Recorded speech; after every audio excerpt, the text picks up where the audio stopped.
Alors, Salut tout le monde, j'espère que vous allez bien, c'est ActuYTB2. On va regarder une story de Bassem Braiki au sujet de McDonald's qui sponsorise l'équipe nationale du Maroc. Et après sa vidéo, je vous dirai mon avis. N'hésitez pas à mettre un pouce bleu.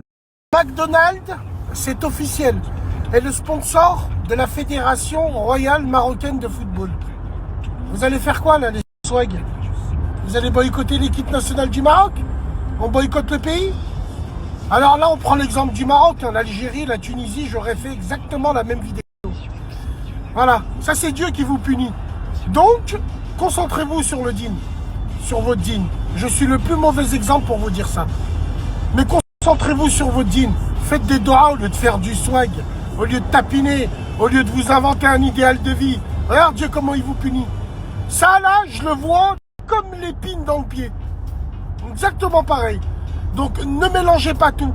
Quand moi je vous dis que ce groupe il emploie des musulmans qui font leur salade, c'est des bons musulmans. Et vous les pointez du doigt. Voilà, tout simplement. À plus tard.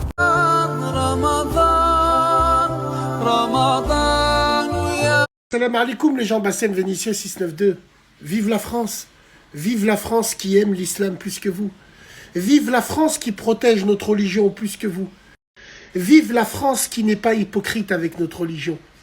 Il l'aime ou il l'aime pas. Au moins tu sais où il se positionne. Oui, je dis vive la France, vive ce pays que j'aime tant, où j'ai grandi. Parce que j'ai l'impression que c'est le dernier rempart au swagisme et à l'ostentation de ma religion. Ouais, parce que bien sûr, les musulmans de gauche et les musulmans du Tarawih sous la tour Eiffel, ils vont te dire « Ah là là, c'est pas en France qu'on verra comme ça !» Comme ils ont fait à Londres. Et hamdoullah, vive la France. Au moins, il n'y aura pas des guirlandes avec des croissants de lune. Ramadan, vive la France. Les pays anglo-saxons, c'est les plus grands hypocrites que la terre est faite. Qui c'est qui bombarde tous les jours nos pays? C'est les Français ou c'est les Américains et les Anglais? Qui a fait la guerre du Golfe? Qui a envoyé Laurence d'Arabie pour séparer tout ça? Qui? Les Français ou les Anglais et les Américains? Donc c'est normal. Les musulmans swag, Internet, ils vont dire je suis parti à New York, mashallah, j'ai vu une fille hijbée à l'accueil. Ouais, mais ils la mettent hijbée à l'accueil pendant ce temps-là. Ils bombardent l'Irak. Est-ce que tu vois ce que je veux dire? Vous avez rien compris au film. Vous êtes dans l'ostentation chronique. Vous voulez faire en Allemagne. Là, les Allemands, machallah, oui, les Allemands, ils t'ont mis les rues comme à Cologne et tout, mais ils ont inventé le Rainbow Hajj.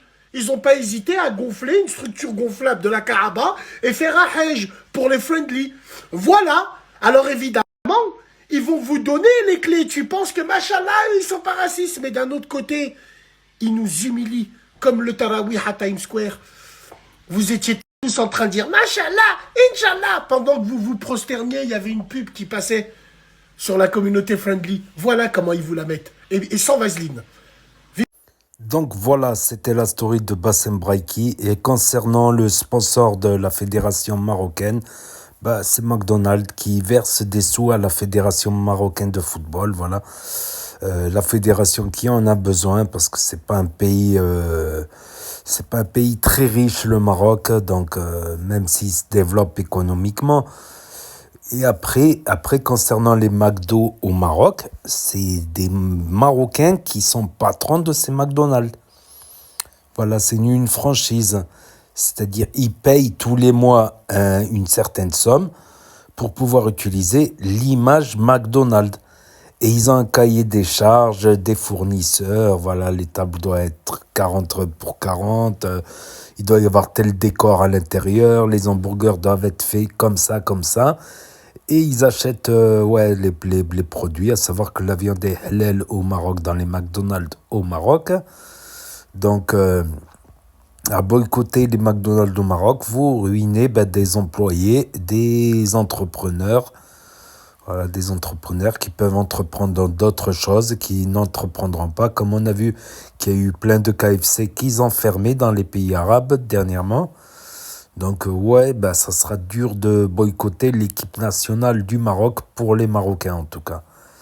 Voilà, ça sera dur de les boycotter. Après le boycott, voilà, chacun fait comme il veut, quoi. Chacun est libre d'acheter ou de ne pas acheter un produit. On n'est pas obligé, personne n'est obligé Voilà, je préfère encore que les gens ils boycottent plutôt que qu'ils foutent le bordel, par exemple en France, comme tout le tapage qu'il y a eu là pendant des mois depuis le 7 octobre.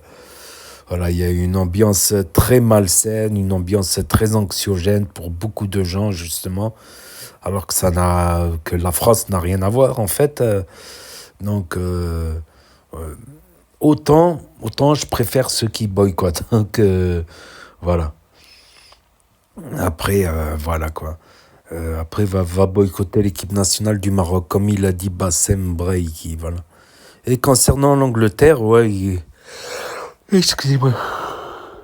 Concernant l'Angleterre, des guirlandes en forme de lune, eh ben, même au Maroc, j'ai jamais vu ça pendant le Ramadan au Maroc. Il n'y a jamais eu de guirlande en forme de lune pendant le Ramadan.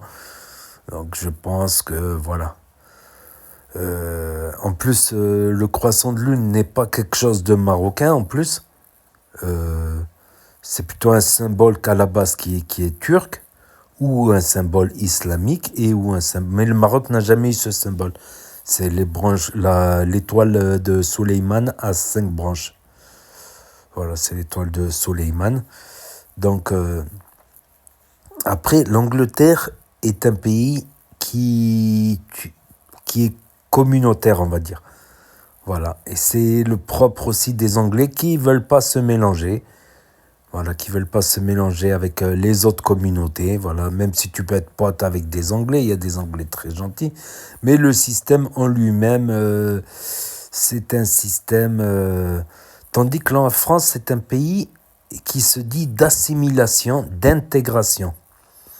Mais il faut savoir quelque chose, c'est que la France est un pays de castes, c'est-à-dire les castes bourgeoises, donc ils s'en foutent ils préfèrent que les populations soient intégrées avec les populations françaises locales. Ce qui est difficile, on va dire. Et pour le Rassemblement national, c'est aussi une possibilité de faire un reproche et de dire ah ben regardez, ils ne sont pas intégrés, ah ben regardez, ils ne sont pas assimilés. Voilà. Donc en Angleterre, c'est vrai que ça marche par communauté. En France aussi un petit peu, ne nous cachons pas derrière notre petit doigt, il y a des quartiers, c'est clairement communautaire. Il y a des quartiers gitans, il y a des quartiers rebeux, il y a des quartiers etc., etc. Il y a des quartiers de chacun. Il y a des quartiers renois, majorité renois, on va dire. Il y a un peu de tout dans chaque quartier, mais il y a des quartiers majorité renois, il y a des quartiers majorité rebeux. Donc, quelque part, c'est communautaire. Mais en Angleterre, c'est plus visible, c'est communautaire, au centre-ville, tout ça. Voilà, mais c'est des... Je sais pas quoi penser, moi, là-dessus. Là-dessus, je sais pas quoi penser.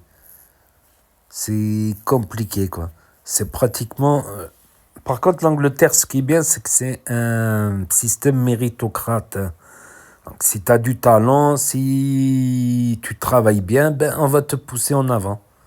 Alors qu'en France, même un Français de souche, il aura beau soulever des montagnes, il rentrera pas dans certaines catégories sociales supérieures comme ça, si facilement. Même avec des études, voilà, on le sait bien. Par exemple, l'ENA, l'École nationale d'administration, 90% sont des gens aisés et 10% sont des gens du peuple. Un truc comme ça, ou 18% sont des gens du peuple. Alors que la France, les gens aisés, ça représente même pas 5%. Et le peuple, ça représente 95%, on va dire. Donc c'est étonnant de voir une telle disproportion. Ok, les enfants des riches ont plus de prédisposition, d'éducation à étudier, tout ça. Mais il faudrait peut-être rééquilibrer ça, par exemple. Par exemple, et voir plus de gens du peuple en politique, par exemple. Et pas qu'en politique locale, quoi. En politique un peu au-dessus, quoi. Voilà ce que je pense. Tandis que l'Angleterre, si tu as du talent, si tu travailles... par contre, tu t'intégreras pas comme ça avec les Anglais, quoi. Ça sera... Même en France, il y a peu d'intégration, finalement. Ça existe, mais... voilà. Et après, tu as aussi les gens qui soit sont communautaires, soit ne le sont pas, et qui font chier personne, et qui cassent les couilles à personne, et qui veulent pas qu'on leur casse les couilles, qui travaillent, qui rentrent, qui font ce qu'ils ont à faire, et dans la légalité, dans tout bien, tout honneur, hein, voilà. Mais bien sûr, on va toujours pointer du doigt les gens qui font le plus de bruit, pas les gens qui sont les plus discrets. Voilà. Donc n'hésitez pas à me dire ce que vous en pensez dans les commentaires, à mettre un pouce bleu, à vous abonner, à cliquer sur la cloche. Et je vous dis à très bientôt les amis les potos pour de nouvelles vidéos. Merci d'avoir regardé. C'était Actu YTB2. Premier sur les actus, les infos des influx. Tchuss.